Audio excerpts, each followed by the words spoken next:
Em nome do Pai, do Filho e do Espírito Santo. Amém. Ave Maria, cheia de graça, o Senhor é convosco. Bendita sois vós entre as mulheres, e bendito é o fruto do vosso ventre, Jesus. Santa Maria, Mãe de Deus, rogai por nós, pecadores, agora e na hora de nossa morte. Amém. São José, rogai por nós. São Felipe Neri, rogai por nós. Nossa Senhora de Fátima, rogai por nós. Em nome do Pai, do Filho e do Espírito Santo. Amém. Bom dia a todos. Nós estamos aqui na página 199 da biografia de São Francisco de Sales, escrita pelo padre Jacques Leclerc. Ora, em que consiste na prática este puro amor ao próximo? Abre aspas. O grande apóstolo São Paulo diz que se fez tudo para todos, a fim de a todos ganhar. Quem está fraco, que com ele eu não o esteja. Quem está doente, que do mesmo modo com ele eu não o esteja. E com os fortes sou forte. Quando estou com os debilitados, aceito voluntariamente as comodidades que lhes são imprescindíveis, para que sintam confiança em fazer o mesmo. Estando entre os doentes, trato-os como uma boa mãe junto ao seu filho enfermo, embalando-o para que adormeça. Mas quando me encontro entre os fortes, sou como um gigante, para lhes dar coragem. E se percebo que o meu próximo pode se escandalizar por alguma coisa que eu faça, mesmo que lícita e não implicando em qualquer pecado, mesmo assim, por zelar pela paz e tranquilidade de seu coração, livremente e de boa vontade, abstenho-me de fazê-lo. É o amor que São Paulo tinha a Deus que o incita a conformar-se com cada um a fim de ganhar-lhes a todos. Continua o nosso santo, né? Pai, rezava Jesus, faz com que sejam um, como nós somos um. Fecha aspas.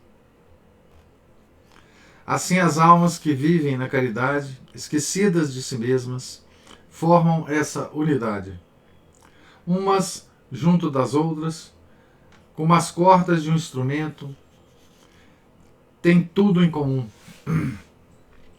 O instrumento soa à glória de Deus, não importando qual corda produz cada som. Abre aspas, sabeis que todos os corações unidos cantam Jesus a Deus. Fecha aspas. Aqui ele cita um outro autor que está indicado aqui na nota de pé de página. Abre aspas agora para o santo. Quanto ao que perguntais, se pode ficar satisfeita que uma irmã pratica virtude à custa de outra, digo que devemos amar o bem em nosso próximo como em nós mesmos, principalmente na religião, onde tudo deve contribuir para o bem da comunidade. E não devemos nos aborrecer que uma irmã pratique alguma virtude à nossa custa.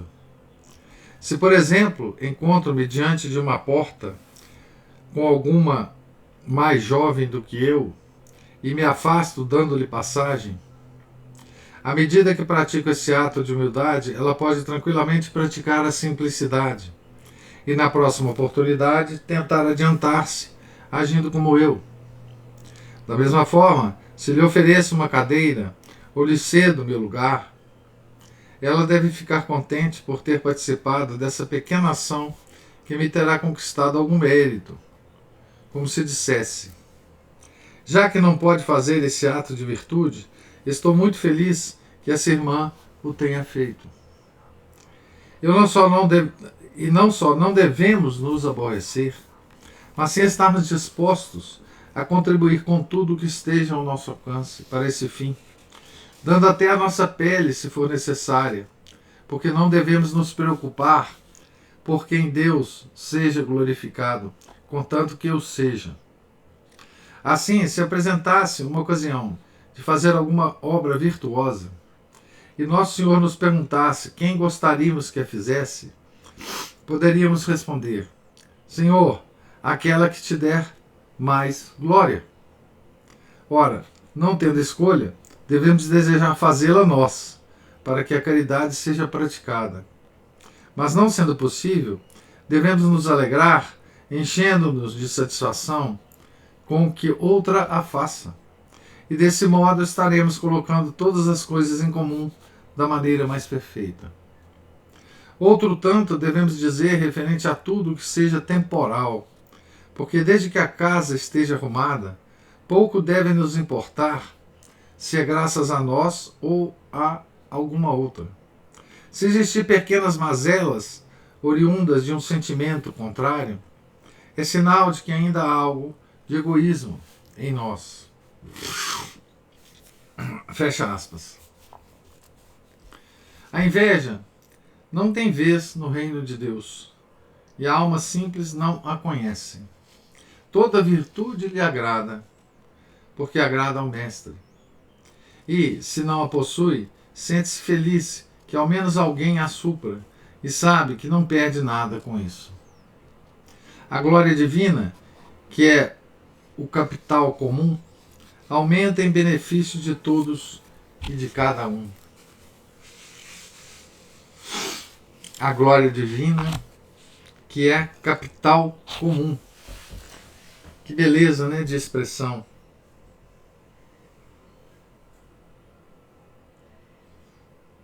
Aumenta em benefício de todos e de cada um. Tudo em comum. Abre aspas. O amor cordial leva a uma confiança toda infantil. As crianças, quando possuem algum apetrecho que consideram bonito, ou qualquer objeto que estimam muito, não descansam enquanto não encontram seus coleguinhas para lhes mostrar seu pertence e fazer com que tomem parte de sua alegria. Assim como também querem que as demais pessoas participem de sua dor, porque quando tem um pequeno machucado, suponhamos na pontinha do dedo, queixam-se a todos que encontram, desejando que soprem no ferimento para sentirem-se aliviados. Ora, não digo que se deve ser como as crianças, mas sim que todas tenham essa confiança infantil e não se sintam inibidas em comunicar suas pequenas graças e consolações às suas irmãs. Nem temam que suas imperfeições sejam notadas por elas.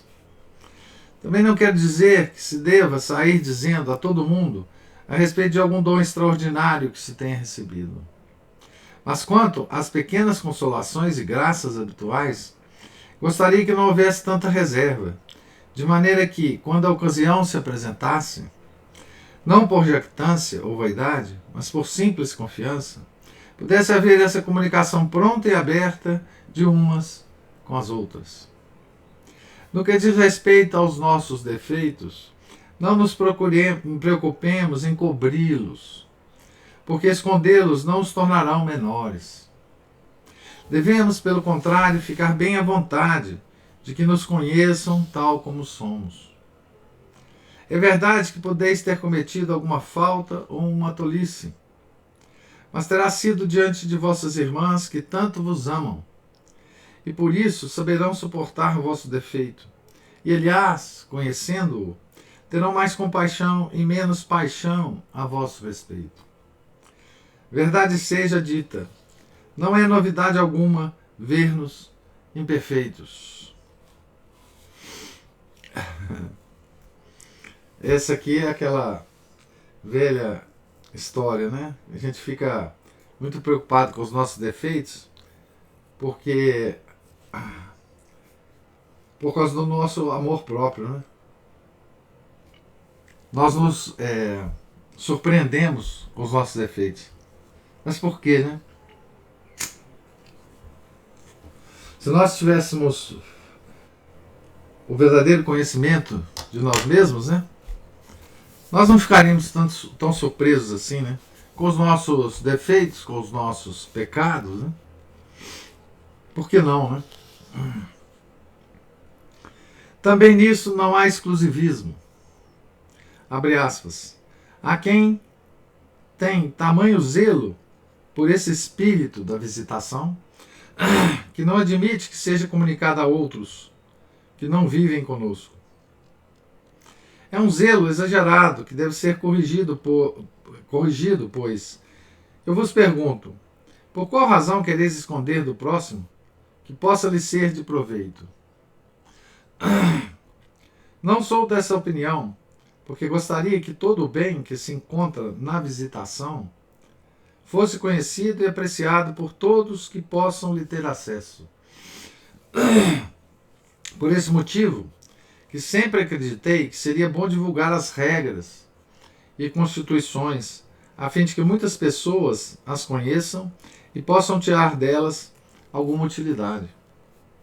Sejais muito cuidadosas em conservar o espírito da visitação, mas não de modo que esse cuidado impeça de comunicá-lo caridosamente e com simplicidade ao próximo, a cada um segundo a sua capacidade, e não temais que tal espírito se dissipe por essa comunicação, porque a caridade jamais corrompe coisa alguma, mas aperfeiçoa todas as coisas. Fecha aspas para o nosso santo. Essa caridade se expressa de diversas maneiras, mas tudo se reduz à norma de pensar nos outros e não em si mesmo. Abre aspas. Jamais poderemos amar em demasia o nosso próximo, nem exceder os termos da razão nesse amor.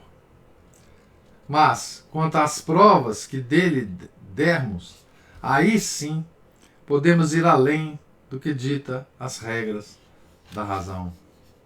Fecha aspas. A caridade leva em conta as circunstâncias e faz-se necessário que nos adaptemos. A caridade leva em conta as circunstâncias. Que prudência, hein? Que coisa mais alta aqui, né? A caridade leva em conta as circunstâncias. Deve ser luminosa e flexível. Será luminosa se estiver toda em Deus. O olhar posto em Jesus coloca imediatamente as coisas no seu lugar. Isso aqui é o autor, o biógrafo que está falando, né?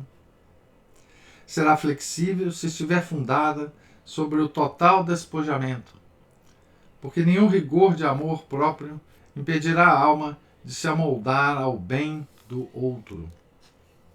Aqui, na vida cotidiana do convento, só exercitamos nas pequenas coisas, mas os princípios permanecem os mesmos. Quando as circunstâncias se expandem, tal verdade emerge ainda mais claramente.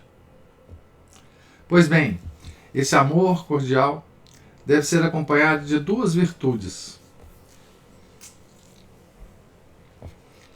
a afabilidade e a boa conversa.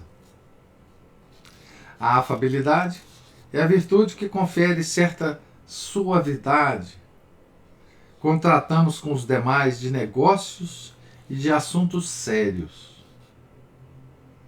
A boa conversa, por sua vez, faz-nos gentis e agradáveis nos momentos de distensão e nas comunicações menos sérias que temos com o próximo. Todas as virtudes, como sabeis, têm dois vícios contrários, que são seus extremos. No caso da afabilidade, esses vícios são a gravidade, ou demasiada seriedade, e a tendência exagerada às carícias e palavras lisonjeiras. Ora, a virtude da afabilidade encontra-se a meio caminho entre o excessivo e o deficiente, dispensando carinho quando é o caso e conservando, por outro lado, suave gravidade para com determinadas pessoas ou situações. Digo que, por vezes, deve-se lançar mão de carícias, que não haja estranheza quando digo dessa maneira, como quando uma irmã... Gente, isso tudo que eu estou lendo aqui é por causa das aspas. Esse livro é impressionante. Oh, meu Deus! Isso tudo que eu estou lendo aqui são palavras do santo, tá? É porque as aspas são fechadas e depois não são mais abertas. Então considere tudo isso aqui como as palavras do santo, né? Digo que, por vezes, deve-se lançar mão de carícias, que não haja estranheza quando digo dessa maneira, como quando uma irmã está doente ou aflita, ou ainda um pouco melancólica, pois esse carinho lhe fará grande bem. Não seria adequado, certamente, estar ao lado de uma pessoa doente e deixar de dispensar-lhe algumas carícias, como se estivesse gozando de plena saúde, manifestando assim uma seriedade pouco apropriada para essa situação. Em contrapartida, não se deve usar de carícias e de palavras adocicadas a todo momento, lançando-as a mãos cheias sobre as primeiras que aparecem pela frente, pois seria como colocar muito açúcar em uma comida a ponto de torná-la enjoativa. Da mesma maneira, as carícias muito frequentes deixariam o relacionamento desagradável e ninguém mais as valorizaria, sabendo que se faz por mero costume. De modo semelhante, os alimentos com excesso de sal são também detestáveis. Porém, os alimentos em que o sal e o açúcar são colocados na medida certa se tornam agradáveis ao paladar, assim como as carícias feitas na medida certa e com a devida discrição são agradáveis e proveitosas a quem as recebe.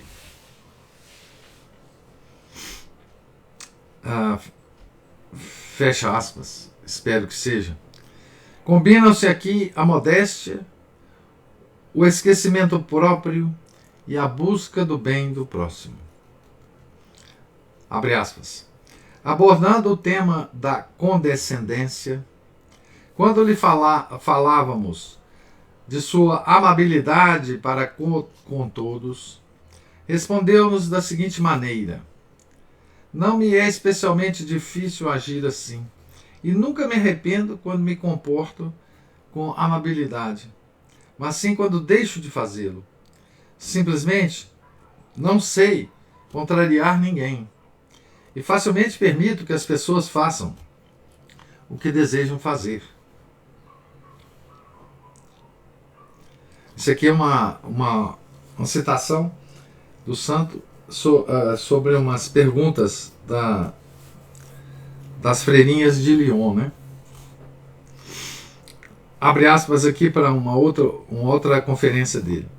Deus exige que eu viva a caridade com o próximo. E é grande caridade conservar-me unido com os demais. Por isso, não encontro melhor meio do que ser amável e condescendente. A doce e humilde condescendência deve sempre pairar sobre todas as nossas ações.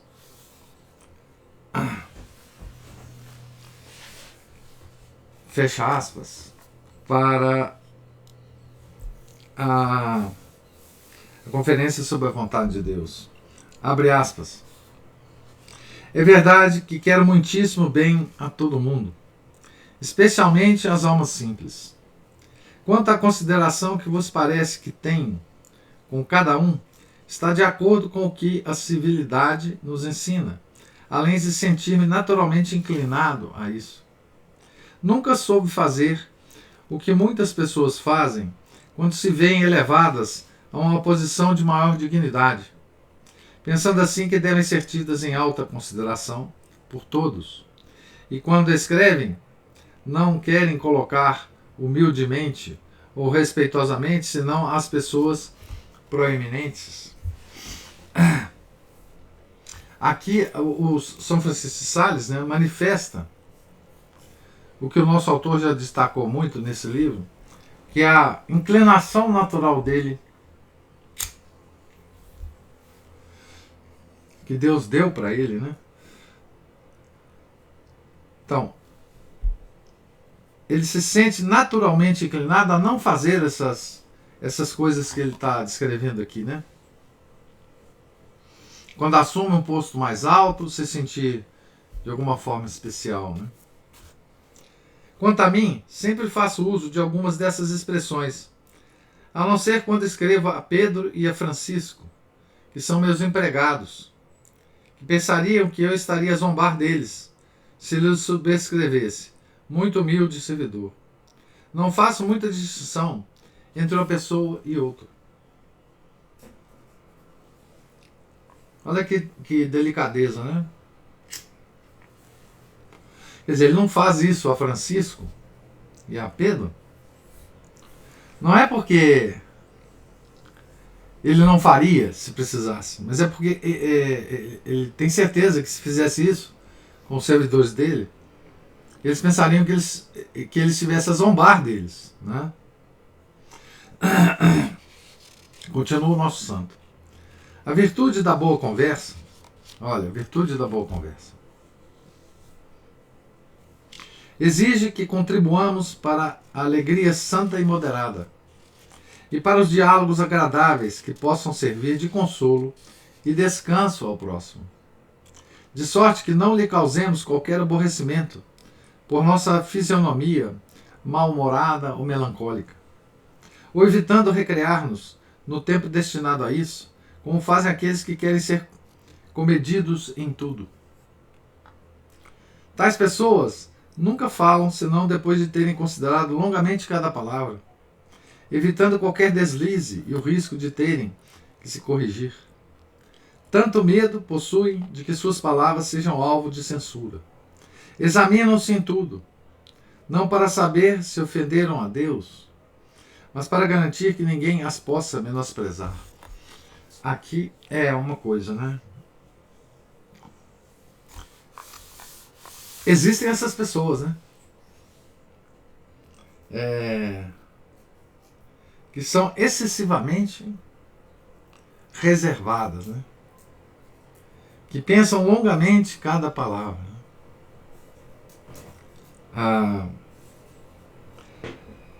E as pessoas tendem a se dar um ar de superior, né? De cuidadoso. Não, eu sou muito cuidadoso porque eu não quero ser isto ou aquilo, né? A arte da boa conversa, ele está censurando esse comportamento, né?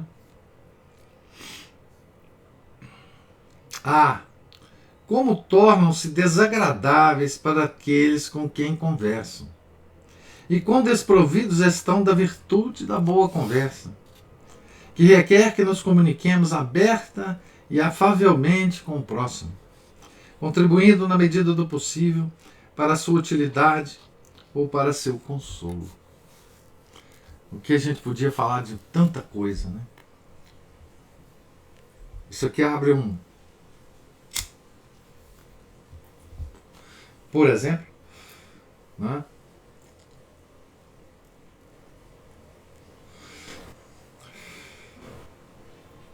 Quando nós nos confrontamos, diariamente nós nos confrontamos com isso, né? Com os nossos amigos, com os nossos vizinhos, com os nossos parentes, né? E queremos a todo custo, né? Convertê-los, né? Queremos a todo custo conversar com eles sobre coisas que talvez eles não queiram conversar com a gente, né? Pensando assim que nós estamos fazendo um trabalho de conversão, né? Quantas vezes nós recebemos pessoas nas nossas casas, né? E tentamos de todas as formas levar a conversa para assuntos, digamos, religiosos, de fé, de devoção, e a pessoa está ali para conversar com a gente, né? Sobre coisas da vida, né? O quão mal faz isso, né? Para as nossas relações, né? Isso se estende a qualquer reunião familiar, enfim. Nós tendemos a achar, né, que a gente só converte as pessoas, ou só as leva a assuntos sérios, né, conversando seriamente com elas, né. Isso cansa demais as pessoas. Cansa demais. É um apostolado negativo, né, que a gente faz. Estou falando a gente porque estou me incluindo nisso, né. Eu acho que nós católicos, nós temos que perceber que se a gente está querendo, de alguma forma, né, converter certas pessoas, sejam ateus, sejam protestantes, sejam antigos católicos que se perderam na vida, etc, etc. Uma coisa que a gente tem que mostrar para esse pessoal é que ser católico é bom. Ser católico é ter alegria, é saber ser alegre. Não é? A vida católica é alegre, não é carrancuda. Não é? Então, às vezes, se a gente consegue manter um papo bom com uma pessoa, um papo divertido, não é? Isso é muito mais efetivo para a pessoa do que qualquer conversa sobre São Tomás de Aquino, sobre Aristóteles, né? Por quê? Porque a pessoa vai sair dali e falar assim, pô, esse cara é católico, né? Ele é capaz de bater um papo tão divertido com a gente, né? Que coisa interessante, né? A gente tende a fazer em muitas épocas da nossa vida, né? A desenvolver assuntos áridos com pessoas que estão querendo bater um papo com a gente, estão querendo enfim, ter um papo às vezes que não tem nada a ver com religião, né? Tá certo? E a gente não tem essa arte da boa conversa, né? Claro que a gente não vai conversar sobre coisas que não são próprias, né, de um católico conversar, mas tem tanta coisa que a gente pode conversar, né? Tanta coisa. Mas podeis dizer, bem à hora da recreação, sobrevém-me um grande desejo de fazer oração para unir-me mais intimamente à soberana bondade. Nesse caso, não posso pensar que a lei que dispõe a participação no recreio não me obrigue, já que tenho um espírito jovial o bastante? Oh, não deveis pensar assim, muito menos dizê-lo. Se não tendes necessidade de descanso, é preciso, contudo, que estejas no recreio em atenção àquelas que dele têm necessidade. Olha o exemplo que ele usa, né? O exemplo do convento, né? Certo? Então tá lá na recreação, tá todo mundo se divertindo, conversando, alegremente, etc. É a hora de você ficar ali. Não é a hora de você fazer oração. Não é? É a hora de você se divertir também. Mesmo que você não esteja necessitando de recreação, né? Olha que coisa. Tá certo? Isso para nós que estamos aqui do lado de fora é a mesma coisa. É a mesma coisa, não é? Se a gente recebe alguém em casa, né? E está com um papo cordial com ela, nós devemos ficar ali, mesmo que seja o horário predeterminado da nossa oração, né? Mesmo que seja aquela disciplina diária que nós temos, né? Tá certo? Não faz mal nenhum um dia você relaxar com isso. Em atenção à pessoa que está na sua frente, a visita que está na sua casa, né? Olhemos, agora é o nosso autor, biógrafo, olhemos para essas boas irmãs, todas muito fervorosas, mas ainda um pouco humanas nas suas virtudes. Uma permanece absorta na capela, com os joelhos cravados no chão, não se atrevendo, julgando-se muito santa. Outra monitora as suas próprias palavras, não se atrevendo a falar muito, com medo de faltar a discrição, ou a caridade, ou a humildade, ou o devido recolhimento. Abre aspas. Nada do que se diz no recreio é inútil, ao contrário do que alguns imaginam. As irmãs têm necessidade desse momento de descontração, sobretudo as noviças. Não se deve ter o espírito em contínua tensão, com o perigo de se cair na melancolia. Bom seria que não tivesseis escrúpulos em falar de coisas indiferentes, pois toda palavra tem sua utilidade, e não temos obrigação de conversar o tempo todo de assuntos edificantes. Fecha aspas. Essa é a grande arte da boa conversa. Tá certo?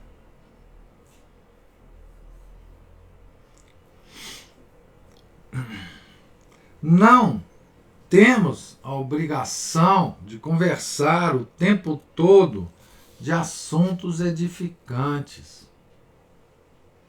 Certo?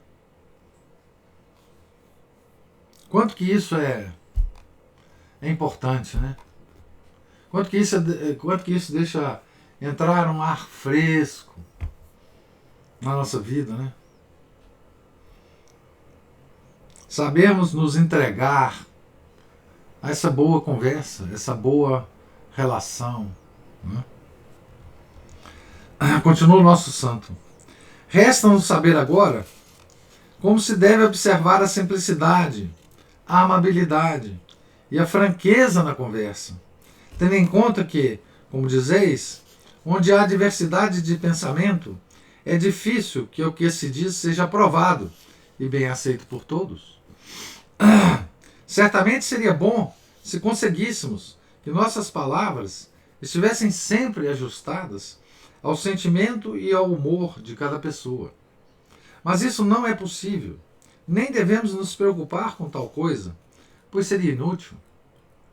Poderia eu refletir sobre cada palavra que irei dizer, a fim de evitar desagradar quem esteja ao meu lado? De modo algum. Basta que se observe a regra, não falando mais do que o necessário e do que serve à recreação ou descontração. Pois se vem à cabeça dizer alguma coisa que não corresponde a esse espírito de alegria, não convém dizer, pois a simplicidade deve sempre seguir a regra do amor de Deus em tudo. Além disso, se é verdade que se deve ser simples na conversa, não se deve, por outro lado, falar impensadamente, dizendo à torta e à direito tudo o que vem à mente. Pode acontecer também que vos encontreis junto a uma irmã que talvez esteja um pouco taciturna, enquanto vós estáveis com disposição de entreter-vos com alguma conversa descontraída. Neste caso, minha filha, não vos incomodeis, pois assim somos nós. Hoje é ela que está séria e desanimada. Amanhã talvez sereis vós. Hoje a recreação será por vossa conta e amanhã será pela dela. Poderia acontecer que depois de termos dito qualquer coisa ou feito algum comentário divertido, olhássemos para todas as irmãs, uma a uma, para ver se acharam graça ou manifestaram aprovação. E notando a expressão séria de algumas delas, ficássemos descontentes, pensando que não gostou do que dissemos ou o interpretou mal. Francamente, não se deve agir assim. Seria o amor próprio a nos tentar, e não estaríamos andando na simplicidade. Porque essa virtude não se apega às palavras e às ações, mas entrega tudo à divina providência com a qual se une incondicionalmente. Pode acontecer, no entanto, apesar de toda a prudência de vossa caridade, que alguma vez magoeis umas às outras, porque não é possível sempre contentar a todos. A alma simples, porém, sabe uma vez mais beneficiar-se do equilíbrio estável que lhe assegura a unidade de todas as virtudes em Deus. Façamos o melhor que pudermos para não desagradar quem quer que seja. Mas se acontecer, mesmo assim, que por algum descuido descontenteis alguém, recorrei imediatamente à doutrina que tantas vezes vos preguei e tão fortemente desejo que se grave em vossas almas. Humilhai-vos diante de Deus, reconhecendo vossa falta, e na medida em que o mereça, por um ato de humildade para com a pessoa que vos haveis magoado. Isso feito, não vos perturbeis mais, porque nosso Pai espiritual, que é o amor de Deus, socorre-nos exigindo que, depois de termos feito o ato de humildade, como já disse, recolhamos-nos contemplando ternamente essa bendita miséria pessoal na qual nos vemos mergulhados. Continua o nosso santo. As conversas santamente alegres são aquelas em que não há qualquer malícia, em que não se expõe às imperfeições do próximo, porque isso nunca se deve fazer, nem se alonga tratando de futilidades ou coisas mundanas, e muito menos toca em assuntos indecorosos ou inconvenientes. 2 ou 3 palavras ditas en passant podem ser facilmente emendadas, não oferecendo mal algum. Também não tem qualquer problema rir um pouco de algo que uma irmã possa ter dito. Nem seria motivo para acusar-se em confissão quem fizesse algum gracejo que acabasse mortificando alguém, tendo-o feito por mera brincadeira e não com o objetivo de magoar. Quando se tende à perfeição, a luta deve ser perseverante, mas nunca angustiosa. Deve-se caminhar com grande simplicidade, com a alma solta, direcionando tudo a Deus, inclusive a recreação. E mesmo que esses momentos de distensão não tenham sido vividos para Deus, não é o caso de deixar-se levar pelos escrúpulos, pois basta a intenção geral, apesar de que convém retificá-la a miúde. Então, a gente pode muito bem, considerar essa recreação, digamos assim, das freirinhas, com essas conversas amenas que a gente tem com outras pessoas. Né? Amenas no sentido de não ser sobre assuntos religiosos. Né?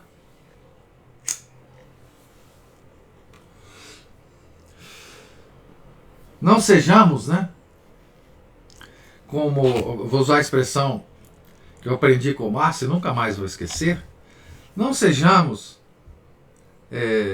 tomistas de escadaria de igreja, né? Não sejamos escolásticos de padaria, né? Então, saibamos, né? Aliás, dizem que São Tomás de Aquino era um cara muito bom de conversar, né? Essas boas conversas, né? Ele conversava pouco, mas dizem que ele era muito divertido, né? De conversar. Né? Então não sejamos tomistas de escadaria de igreja. Né? Aqui estamos na última página, praticamente, do livro, né? Uma palavra ainda antes de terminar. Abre aspas. É preciso que vos diga, minhas queridas filhas, que a Santa Igreja não é tão rigorosa como se poderia pensar. Se tendes uma irmã doente, com febre periódica, que em um dia de festa é tomada por alta temperatura durante a missa, podeis e deveis ausentar-se da liturgia para permanecer ao seu lado, mesmo que, como fosse deixada só, nada lhe aconteceria. Podeis ver uma caridade e a santa suavidade da nossa boa, amada igreja sobreleva tudo. Fecha aspas. Boas palavras para servir-nos como conclusão. A caridade e a santa suavidade da nossa boa Madre Igreja sobreleva a tudo.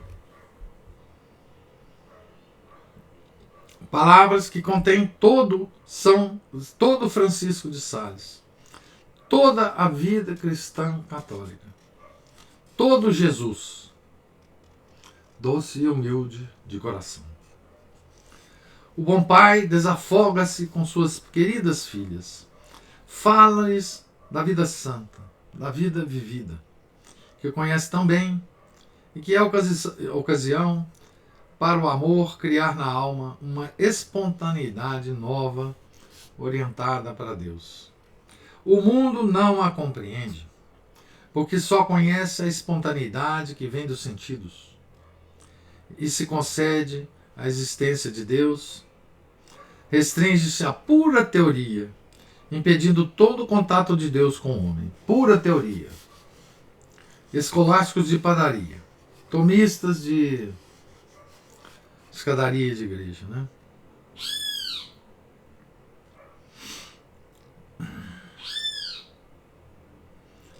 Impedindo todo o contato de Deus com o homem. Isso explica o procedimento do qual os santos são objeto. Não vivem de acordo com o espírito do mundo. Portanto, diz o mundo, não vivem. Mas essas páginas, esperamos, mostram-nos como vivem as almas verdadeiramente cristãs. Vivem uma vida completamente diferente e bem mais intensamente vivida, porque é divina. Abre aspas. Como visse as tochas acesas para o reconduzir, disse com surpresa a sua gente: o que quereis fazer? Dependendo de mim, eu passaria aqui a noite inteira. Mas devo ir, pois a obediência me chama. Adeus, minhas queridas filhas. Eu vos levo a todas no meu coração, este mesmo coração que vos deixo como prova de minha amizade. Quando nossa madre, com muita humildade, pediu-lhe que nos dissesse o que desejava que mais profundamente nos ficasse gravado na alma, respondeu, isso o santo, né? Minhas tão queridas filhas, já vos recomendei 2 sentenças que agora repito, as quais nada mais tenho a acrescentar. Não desejeis nada. Não recuseis nada. Foi este como que o testamento de São Francisco de Sales. E, abre aspas, o último adeus no nosso bem-aventurado Pai, às nossas queridas irmãs de Lyon, ao declinar o dia de Santo Estevão de 1622, na antevéspera, sua abençoada morte. Fecha aspas. No dia seguinte foi atingido por um derrame cerebral e morreu no dia 28 de dezembro, festa dos Santos Inocentes. No momento em que ao redor do seu leito, os assistentes repetiam pela 3ª vez a invocação. Omnes Sancti Innocentes, orate pro. Malinas, 25 de julho de 1917. Então, aqui termina o nosso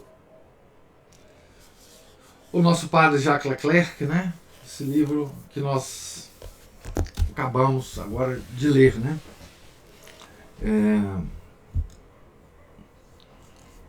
Com essa que término interessante, né, que ele escolhe para o livro, né, o padre Jacques Leclerc, né? Ele termina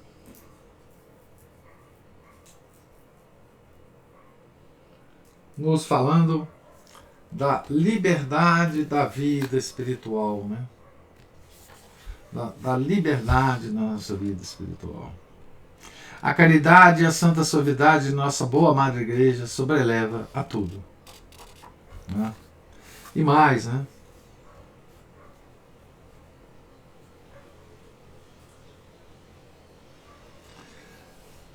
Ele fala da vida santa, da vida vivida, que conhece tão bem, ele, São Francisco, né? E que é a ocasião para o amor criar na alma uma espontaneidade nova orientada para Deus. O mundo não a compreende, porque só conhece a espontaneidade que vem dos sentidos. E se concede a existência de Deus, restringe-a à pura teoria. Se o mundo, né, concede a existência de Deus, restringe-a à pura teoria, impedindo todo o contato de Deus com o homem.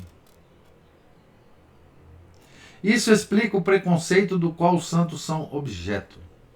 Não vivem de acordo com o espírito do mundo. Portanto, diz o mundo, não vivem. O mundo só reconhece essa vida, né? Então aqui está toda aquela resposta, não é? Sobre o mundo, que o mundo faz, né? A santa indiferença, né? Que São Francisco de Sales prega também, né? Mas isso não tiraria a nossa personalidade? Ao contrário, né? Tiraria a nossa personalidade segundo o mundo, não é? E o mundo vendo esses santos operarem como eles não operam segundo as normas dos sentidos físicos apenas, eles não vivem segundo os sentidos físicos, o mundo diz que eles não vivem, porque eles não reconhecem essa vida, né? Tá certo? Então é isso, meus caros.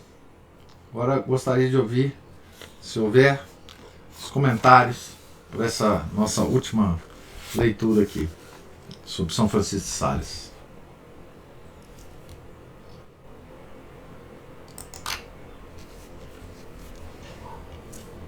Só uma bobeirinha aqui, mas fiquei pensando que a porta é estreita, então é melhor a gente largar essas picuinhas, né?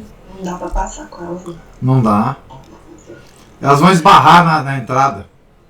Vou ficar agarrado. Vão. Vão ficar agarrado.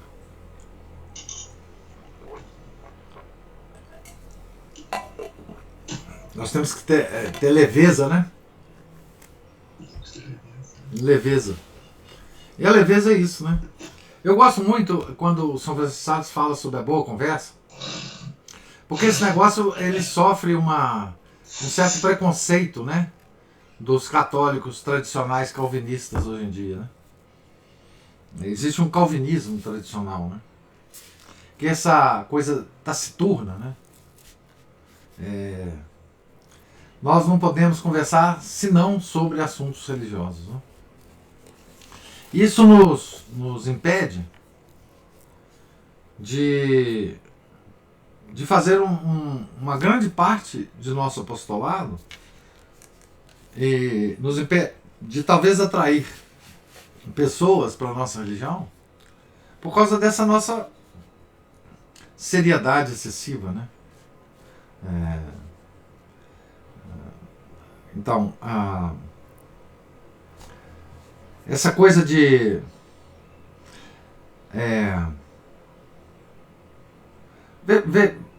eu tenho alguns exemplos, né, que eu costumo sempre lembrar deles, a respeito desse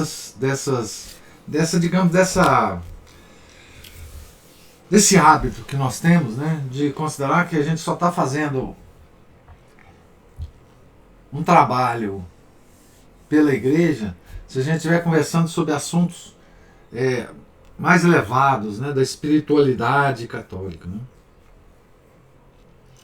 Então, quando a gente lê, né, por exemplo, a obra do Gustavo Corsão, a gente imagina, né, que o Gustavo Corsão era um cara sério, que ele não conversava nada sobre outra coisa a não ser as coisas lá dele, etc, de religião, de alta...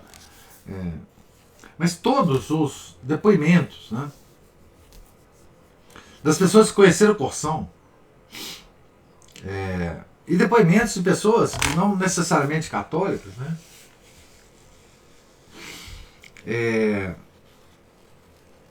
Nos indicam um Corção completamente diferente, né?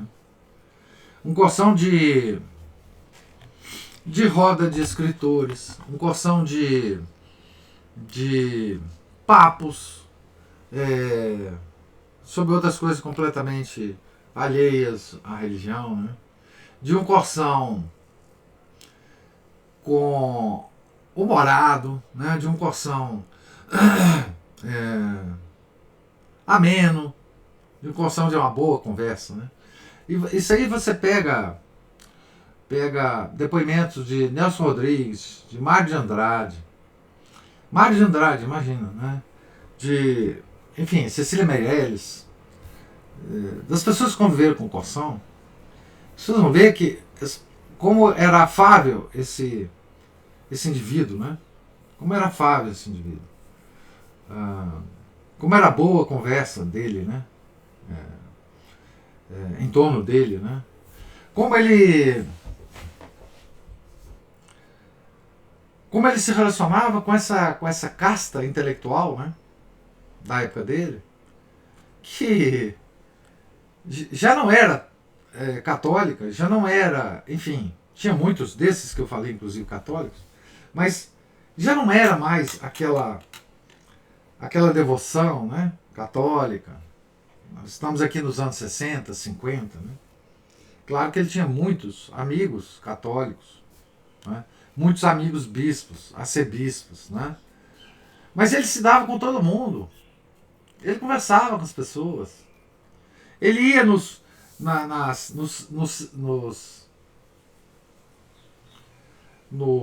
círculos literários, né? Ele, enfim, um homem normal. Agora, os textos dele, quando ele escrevia, sobretudo os textos religiosos dele, ele se mostrava completamente católico. E com a inflexibilidade da fé, né? Mas, de um modo geral, né? Tem um livro dele, meio autobiográfico, chamado Conversas em Sol Menor, que ele descreve o contato dele com Mário de Andrade. Vocês vão ver que coisa linda se vocês forem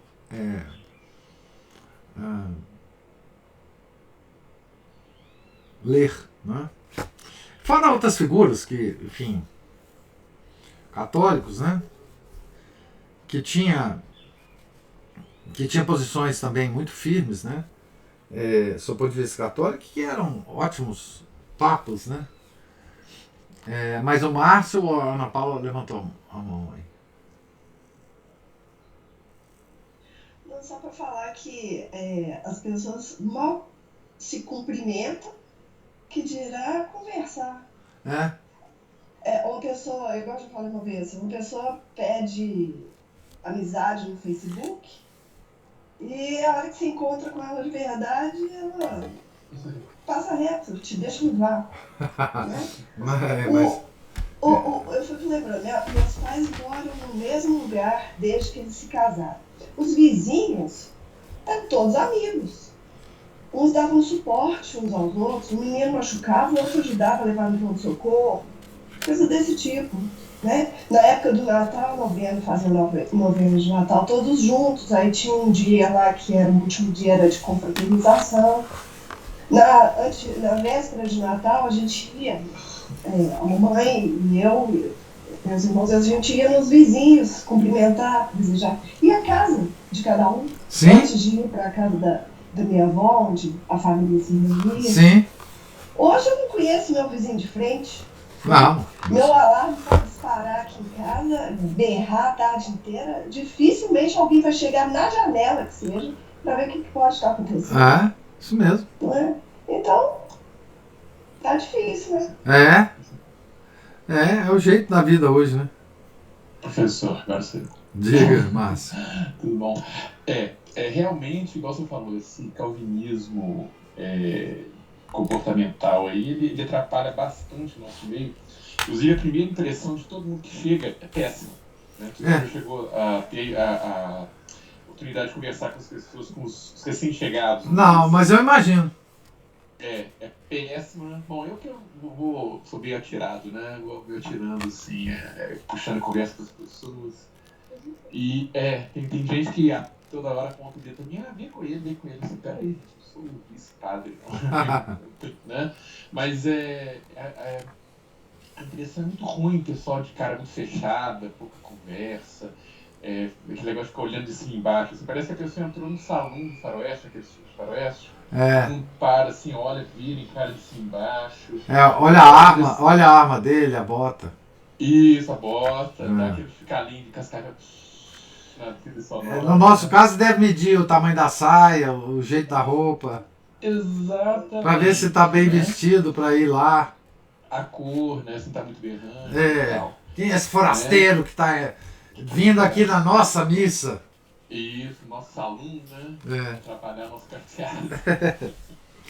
Mas aí você também falou dos escolásticos, né, de padaria, os comícios de escadaria, e esse negócio de ficar discutindo teoria, acaba virando uma espécie de astrofísica, né? Tão lá em cima, tão inalcançável, tão fora de alcance, e às vezes as pessoas elas falam justamente em dia onde é que coloca isso em prática, e o São Francisco de Sales nos dá essas lições, né? Outro dia eu estava escutando um sujeito que fala sobre geopolítica na internet, ele fala antes uma gota de prática do que um oceano de teoria, né?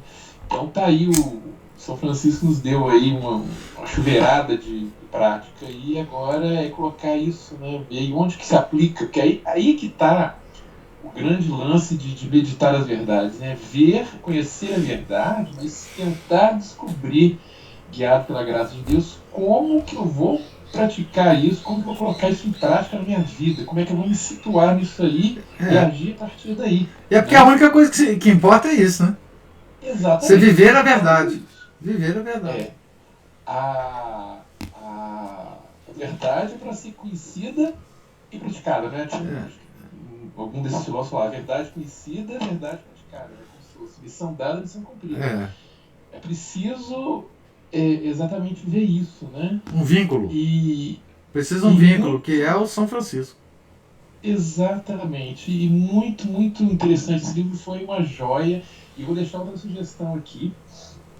Uma vez eu procurei na editora Santa Cruz, mas estava lá não disponível. Mas eu achei o título disponível, se não me engano, na Permanência. O Espírito de São Francisco. Achei muito interessante. Ele mais ou menos segue as práticas e os dizeres de São Francisco, né? Em cada circunstância, em cada situação. Isso é livro, texto, o que é? É um livro, pelo que eu vi no índice, né? Que eu vi o índice na de Santa Cruz, que eles mostram o índice. Eu adoro correr esses índices. Antes de comprar um livro, a primeira coisa que eu olho são os índices. Também.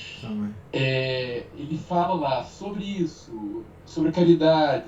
Então, assim, um escritor contemporâneo dele, que via São Francisco de Sales e anotava as atitudes dele perante determinadas circunstâncias para tirar como exemplo, como se fosse uma espécie de tesouro de exemplos, assim, o apostolado do bom exemplo, e também certos desejos dele para cada situação. Eu achei muito interessante e já deixo essa sugestão aí, o Espírito de São Francisco de Sales, porque, segundo o livro, São Francisco de Sales morreu, mas viverá para sempre nos nossos corações, não é verdade? Uai. Então é isso.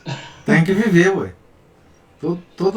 A leitura dos santos é para isso, né? A leitura da vida dos santos é para isso, da obra do santo é para isso, né? Para ele viver para sempre. Espírito de São Francisco de Sales, vou procurar. Você procure lá Só dá uma análise no índice na Santa Cruz. Mas ele está disponível na Permanência. Ele está disponível em PDF? Não, é livro físico. Sim, físico. Claro. Porque tem lá na Santa Cruz. Porque na Santa Cruz é legal de comprar, porque eles mandam rapidinho e tal. Mas às vezes a compra que eu mandei, eles prometeram mandar só a partir de novembro. Então, eu fiz assim, me perdeu um pouco da graça. Mas aí o senhor analisa lá o índice na Santa Cruz, e para comprar, eu acho que é o mesmo preço, inclusive, na Permanência. Se eu não me engano, se não for na Permanência, é na Castela, mas eu acho que é na Permanência. Não, aqui então, o Google vai achar para mim. Eu acho que tem na Amazon também, que o senhor gosta muito lá do Bezos lá, né? Do Bezos. O problema da Amazon é que eu não pago frete. Isso, aí isso é bom. Eu não pago frete. A compra que eu fiz na permanência também me deu 0 frete lá, sabe? Isso aí tá beleza também. Eu gosto disso. Eu vou comprar tudo que eu tiver de comprar para poder pagar frete. Não, mas aí eu tenho que realmente buscar melhor, né? Privilegia. Eu vou por lá. Muito obrigado, meu caro, pela dica. Então, gente, última oportunidade de fazer qualquer comentário sobre São Francisco de Sales, porque agora nós vamos mudar o nosso santo, né? Se vocês tiverem algum comentário, é agora. Última oportunidade. Que pena, né? Nós nos afastarmos aqui de São Francisco. Mas, diga, Cristina. Eu assim, gostei imensamente. Mas eu queria só dizer que o tempo inteiro da obra eu lembrei de Santa Teresinha do Menino Jesus. Claro. Toda hora. Mas é óbvio. É a pequena via. É a pequena via, né? E olha, o que eu teria a dizer é que, de alguma forma, eu já vi alguma pequena transformação na minha pessoa. Para quem não conseguia ler a Filoteia, né? A minha mente, assim, né? A gente, às vezes, observa os movimentos da mente da gente, porque pecar em pensamento é tão fácil. E acho que, nesse sentido, São Francisco de Sales foi assim, muito providencial. Muito pouquinho, né?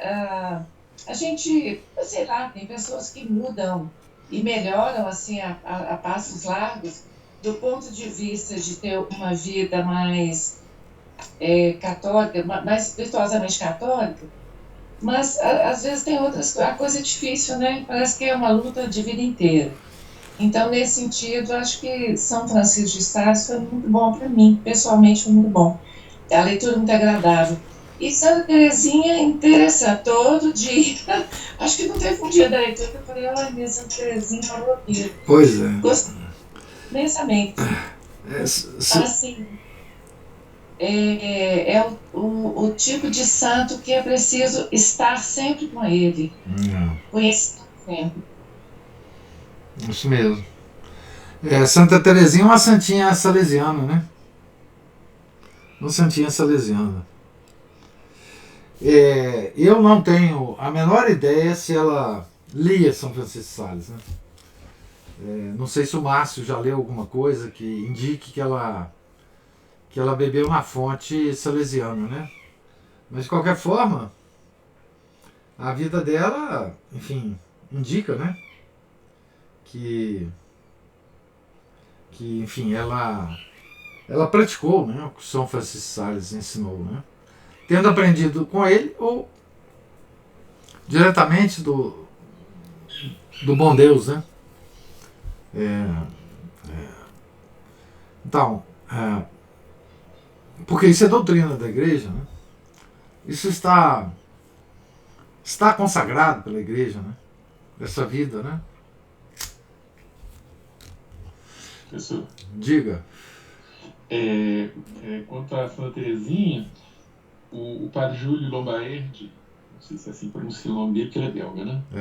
Ele, às vezes Lombaerdi, alguma coisa assim, ele cita num livro dele que fala sobre os comentários sobre o Tratado da Verdadeira Devoção de Nossa Senhora, e cita Santa Teresinha como assim, um exemplo refinado, perfeito e acabado da verdadeira devoção, de, como ele diz lá, de se tornar uma aparição mariana diária na vida das pessoas, ou seja, praticar com simplicidade, essa simplicidade, né, de querer aquilo que Deus quer em cada momento, em cada ocasião, em cada circunstância e com cada pessoa no dia a dia. Ter flexibilidade, né?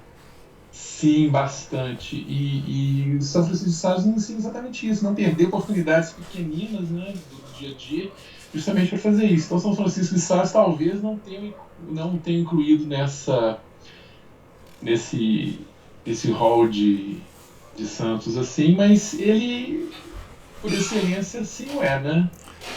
Ele segue exatamente esse esquema. Agora, se ela teve acesso a isso, a ele, ou foi o mesmo espírito que inspirou, mas com certeza foi o mesmo espírito que a inspirou.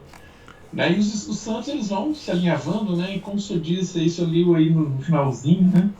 Do São Francisco dando os últimos conselhos para as irmãzinhas, né? Foi genial, que foi cumpriu a missão dele, fechou, acabou, né? E partiu. Né? Tinha uma citação que eu li do São Tomás Moros, que foi exatamente isso. Até peguei lá que eu tinha notado ontem. Pois assim, nada pode me acontecer que Deus não queira. E tudo que Ele quer, por pior que nos pareça, é, na verdade, muito bom. É aquela coisa, nada querer, nada recusar, porque é o que Deus providencia, né? E a gente tem que fazer o melhor que puder com aquele limãozinho, né? Uma boa limonada. E você vê que o limão de Santa Terezinha foi um limãozão, né? Foi limão capeta, hein? Ela soube adoçar a limonada muito bem, né? Pois é, então é bom que a gente sempre... Santa Terezinha é a nossa santinha, que é aquela que não aconteceu nada com ela não viu Nossa Senhora, Nosso Senhor, não tem anjo aparecendo para ela, não tem nada. Não dialogou com os demônios atormentando. Suas aparições demoníacas em forma de gente também. E ela foi ali naquela secura espiritual, né? Nas doenças. O santo que apareceu na época certa para deixar como exemplo, né? Geralmente eles aparecem um pouco antes ou durante os períodos que nós passamos pela situação para ter esses santos como resposta e como exemplo. Exatamente. Então, assim, enfim, a lembrança que a Cristina fala de Santa Terezinha, né? Ela é a santinha de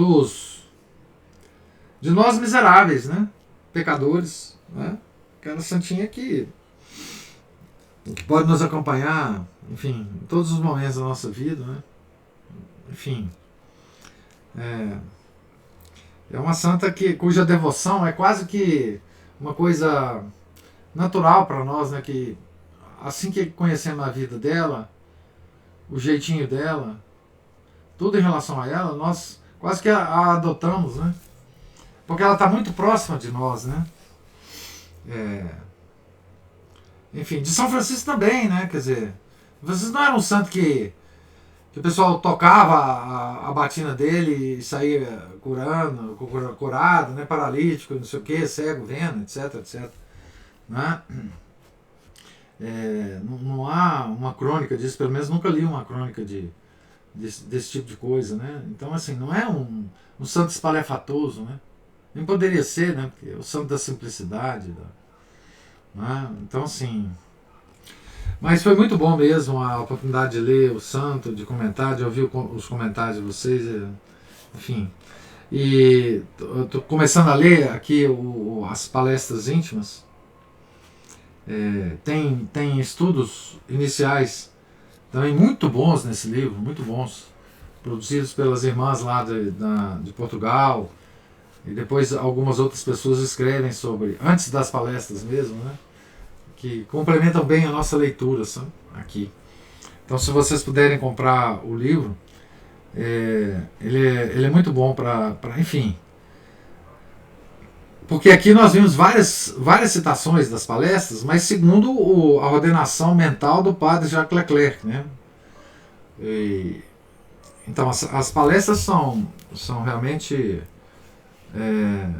muito interessantes. Tem inclusive uma história das palestras, enfim, sobre as publicações, é muito interessante. Sobre como é que a Santa Chantal resolveu finalmente publicar as palestras, por quê, enfim. Eu recomendo muito o livro, né? Certo? Então, vamos fazer o seguinte. Vamos começar, né, nosso próximo santo com a Santa Mônica, né? Mãe de Santo Agostinho, né?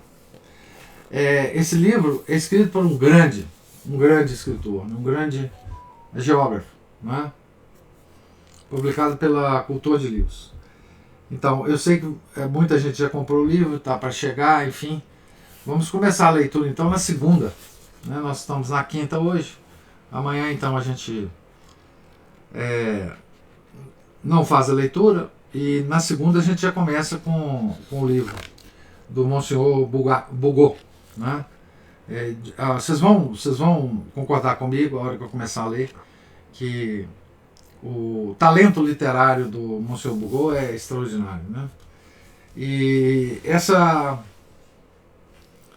santa, como eu disse, essa leitura vai ser um catecismo sobre a maternidade, né? Na sua mais extenso significado, né? Sobre a maternidade e o casamento, o matrimônio, né? Maternidade e matrimônio, né? Então, sobre como criar filhos em sociedades depravadas.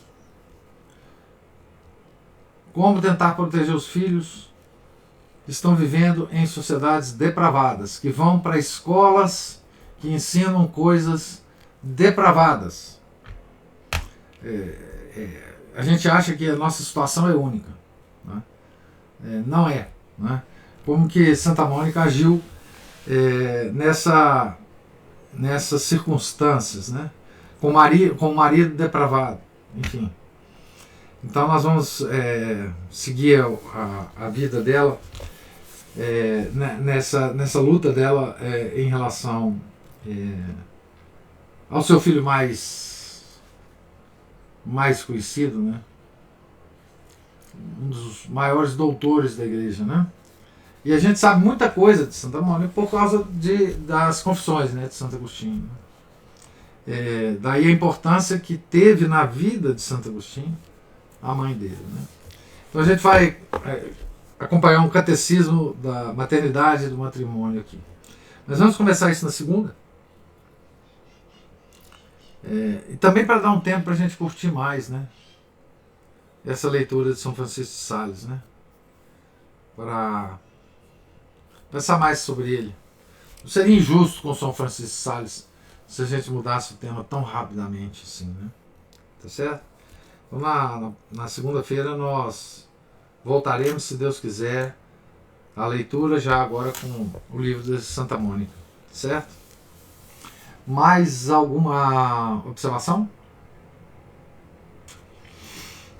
Então, Deus lhes pague a presença, a paciência, os comentários, a oportunidade que tive foram 47 aulas sobre São Francisco de Sales, né? Então, Deus lhes pague a oportunidade de ter lido e comentado e ouvido os comentários de vocês. Tá certo? Tenham todos um santo dia, um santo final de semana. Fiquem com Deus.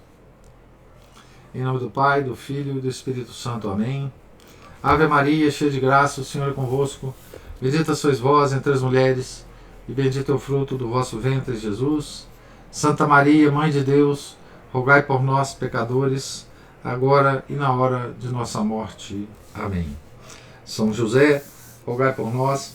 São Felipe Neri, rogai por nós. São Francisco de Sales, rogai por nós. Santa Mônica, rogai por nós. Nossa Senhora de Fátima, rogai por nós. Em nome do Pai, do Filho e do Espírito Santo.